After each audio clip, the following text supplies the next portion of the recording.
قدرمنو ایډز اوس دونې خطرناکه نه دی لکه مخکې چې و تر 2000 پورې 2010 پورې اوس چې دی ایډز قابل کنټرول داسې علاج شته چې یو سړی ډېر صحتمند ژوند تېرولی سوی ډېر خوشحاله ژوند تېرولی سوی د نورو انسانانو په رقم نارمله زندګي تېرولی سوی زما سره 2 ډاکټران ناست دي یو ډاکټر دی رفیع اوشان چې 15 کاله د ایډز په مرض کار کړی دی د په دې وایرس کار کړی دی د مخنیوي لپاره کار کړی دی مخنیوي لپاره او د علاج لپاره کار کړی دی سر اگر آپ بتائیں تو آپ 1986 میں پہلا جو وائرس پاکستان میں دریافت ہوا تھا ایڈس کا آیا تھا رپورٹ کیا تھا اس کو باہر سے مطلب کینیا سے وہ کسی اور ملک سے آیا تھا جی کسی اور اپنے ساتھ لایا تھا خون میں یہ اپنے ساتھ لے کر اچھا یہ ہے اس کا جو ہے علاج کے بارے میں اگر آپ بتائیں باقی میں ایک اے ڈی سے بات کروں گا علاج کس طرح ہے اس کا ممکن ہے ہمارے پاس دوائیاں جو ہیں مل رہی ہیں نا آپ مطلب اس پہ یہ کہ آپ کو دوائی ہمیشہ روزانہ کے حساب سے کھانی پڑے گی ایک گولی ہے جو آپ کو رات کے ٹائم میں دی جاتی ہے وہ آپ کو کھائیں گے جی یہ کنٹرول جی پھر اس کے بعد جو ہے اس کا جراثیم جو ہے وہ چھپ جاتا ہے خون میں موجود رہتا ہے لیکن چھپ جاتا ہے کم تعداد میں ہو جاتا ہے تو اس کی وجہ سے وہ باہر نہیں ہوتا ہم جو ہے اس کو بولتے ہیں کہ یہ جو ہے مریض جو ہے اپنے صحیح لائف زندگی مطلب یہ وائرس جو ہے کام نہیں کر سکتا ہے باڈی میں موجود رہتا ہے موجود تو رہتا ہے لیکن دوسرے کو پھیلا نہیں سکتا ہے اچھا یہ ایک ایڈز کا جو وائرس لگ جاتا ہے وہ انسان کتنے سال تک مزید زندگی بسر کر سکتا ہے اگر مطلب یہ مختلف ہے پاکستانیوں کے لیے جو اس وقت انہوں نے کہا تھا 3 سال سے لے کے جب ایک دفعہ انفیکشن ہو گیا 3 سال سے لے کے 5 سال لیکن افریقہ کے لیے اس سے کم لیکن جو یورپین کنٹریز تھے ان کے لیے انہوں نے کہا تھا یہ 10 سال تک جو ہے وہ لیکن جب اب دوائی آ گئی ہے اب یقینی بات ہے وہ اپنی عام سے جیسے میں گزار رہا ہوں یا دوسروں کوئی اور اپنی زندگی گزار رہا ہے اس طرح سے وہ اپنی زندگی گزارتے صحت مند زندگی یعنی ایڈز سے نہیں مر سکتا ہے کسی اور کوئی اور بیماری سے مر سکتا ہے قدرمنو ډاکټر صاحب وایي د ایډز نه شوی مړ کېدی یو سړی د ایډز په مرض اخته وي چې دوا خوري د ایډز نه شوی مړ کېدلی یا به سرطان سی یا به بل مرض سی یا به عمر کم سی یا به ٹی بی سے بل وائرس به مر سی لیکن له ایڈز نه شوی مړ کېدلی ہم ڈاکٹر اے کے ڈی کے پاس آتے ہیں سر آپ یہ بتائیں کہ روک تھام کس طرح ممکن ہے پھیلتا کس طرح ہے یہ مرض پھیلتا کس طرح ہے طریقے ہوتے ہیں سر اگر وہ بتائیں جی السلام علیکم یہ جیسے آپ نے پوچھا کہ یہ کیسے پھیلتا ہے اور اس کی روک تھام کیسے ممکن ہے تو یہ 3 اس کے بنیادی وہ طریقے ہیں پھیلاؤ کے جی ایک جنسی روٹ ہے کہ اگر ایک پارٹنر کو HIV کا وائرس ہو تو وہ اپنے دوسرے پارٹنر کو یا اپنے شریک حیات کو جنسی طریقے سے منتقل کر سکتا ہے وہ بھی تب جب علاج نہ کرا رہا ہو اور دوسرا ہے کہ جب خون کے ذریعے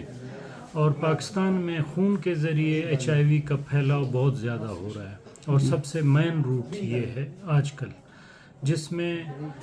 وہ طریقے جس سے ہم علاج کرواتے ہیں کوئی ایسے غیر مستند ڈاکٹروں سے یا کویکس سے جس میں سرنجز کا استعمال بار بار ہو ایک سے زیادہ مریضوں پہ کوئی ایک سرنج کا یا ڈرپس جو یہ ہم لگواتے ہیں اس کی سرنجز یا اوزار جو ہم جراحی میں آپریشنز میں یا باہر بیٹھے ہوئے چھوٹے موٹے جو ڈاکٹری کے جو یہ ہیں دندان ساز ہیں اور کوئی چھوٹی موٹی جراحی کے جو آلات ہیں جہاں یوز ہوتے ہیں وہاں اگر صفائی نہ کی جائے اور کسی طریقے سے وہ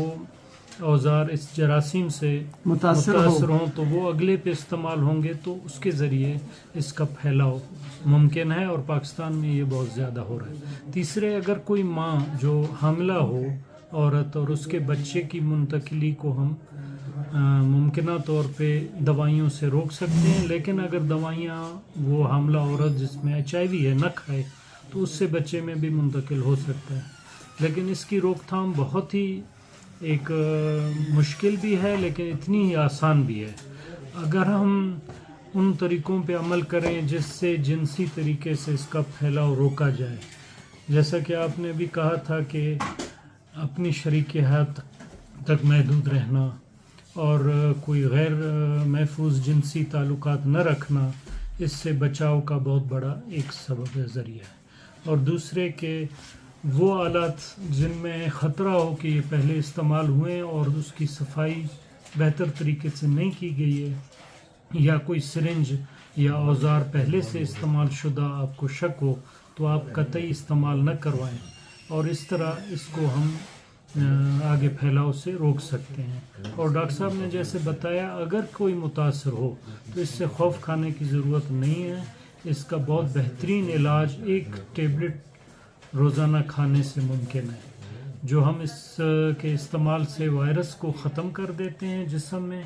اور 1-8% رہ جاتا ہے۔ اگر دوائیاں چھوڑی جائیں تو وہ دوبارہ بڑھ سکتا ہے، ورنہ دوائی کے مسلسل استعمال سے یہ وائرس ہمیشہ سپریس رہتا ہے، مطلب نہ نظر آنے والی تعداد چھپ جاتا ہے اور مریض صحت مند ہو کے ساری عمر ایک اچھی مثبت زندگی گزار سکتا ہے، اور آگے یہ وائرس منتقلی کا بھی سبب نہیں بنتا، امکانات بھی نہیں ہوتے۔ امکانات۔ ٹھیک ترمنو